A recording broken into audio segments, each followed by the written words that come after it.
Hello friends, welcome to secret of சமையல். இன்னைக்கு நம்மளோட சேனல்ல நாம பார்க்க போறது ரொம்பவே வித்தியாசமான ஒரு ரசம் ரெசிபி. இது வந்துட்டு ஆரஞ்சு பழ ரசம். எலுமிச்சம்பழ ரசம் சாப்பிட்டுருப்பீங்க, ஆரஞ்சு பழ ரசம் இது வரைக்கும் ட்ரை பண்ணியிருக்க மாட்டீங்க. இந்த மாதிரி ஒரு தடவை செஞ்சு பாருங்க, ரொம்ப ரொம்ப டேஸ்டியா இருக்கும், வித்தியாசமான ஒரு டேஸ்ட்லயும் இருக்கும். இது மாதிரியே நிறைய வித்தியாசமான ரசம் ரெசிபிகள் நம்மளோட சேனல்ல ஆல்ரெடி நிறைய அப்லோட் பண்ணியிருக்கிறோம். அதோட லிங்க் வந்து நான் டிஸ்கிரிப்ஷன்ல கொடுக்குறேன், செக் பண்ணி பாருங்க. சரி வாங்க, டிலே பண்ணாம இந்த செம்ம டேஸ்டியான வித்தியாசமான ஒரு ஆரஞ்சு பழ ரசம் எப்படி செய்யலாம் அப்படின்னு பார்க்கலாம்.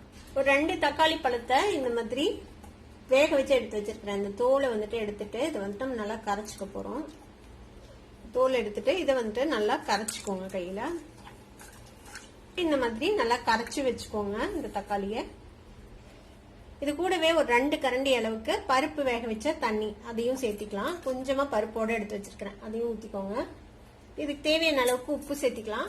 ஒரு 1/4 டீஸ்பூன் சாம்பார் பொடி. இப்ப இது இருக்கட்டும். நான் வந்துட்டு ஒரு ஆரஞ்சு பழத்தோட சாறு எடுத்து வச்சிருக்கிறேன். இதுல அது ரொம்ப இனிப்பு இல்லாம லேசான ஒரு புளிப்பு சுவையோட இருக்கிற ஆரஞ்சு பழம் இது.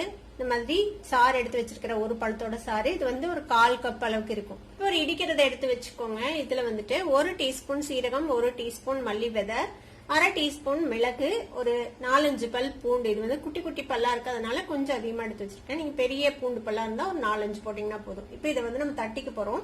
ஃபர்ஸ்ட் இந்த மிளகு, சீரகம், மல்லி இதை வந்துட்டு ஃபர்ஸ்ட் போட்டு நம்ம இடிச்சுக்கலாம். அதுக்கப்புறம் பூண்டு சேர்த்திக்கலாம்.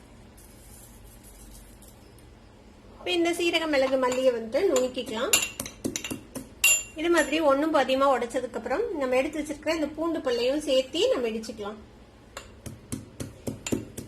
இந்த மாதிரி பூண்டையும் சேர்த்து 1-2 இடிச்சு வச்சுக்கோங்க. ஒரு வடச்சட்டி அடுப்புல வச்சிருக்கிறேன். இதுல வந்துட்டு கொஞ்சமா நெய் விட்டுக்கலாம். ஒரு 1 டீஸ்பூன் நெய். நெய் உருகினதும் கொஞ்சமா கடுகு சேர்த்திக்கலாம். கடுகு பொரியட்டும். இதுக்கு இடையில நான் வந்துட்டு கொஞ்சமா கருவேப்பிலை, ஒரே ஒரு வரமிளகாய் கிள்ளி வச்சிருக்கிறேன். கொஞ்சமா பெருங்காயத்தூள் எடுத்து வச்சிருக்கிறேன். நம்ம இடிச்சோம்ல அந்த மிளகு, சீரகம், மல்லி, பூண்டு போட்டு அதையும் எடுத்து வச்சிருக்கேன்.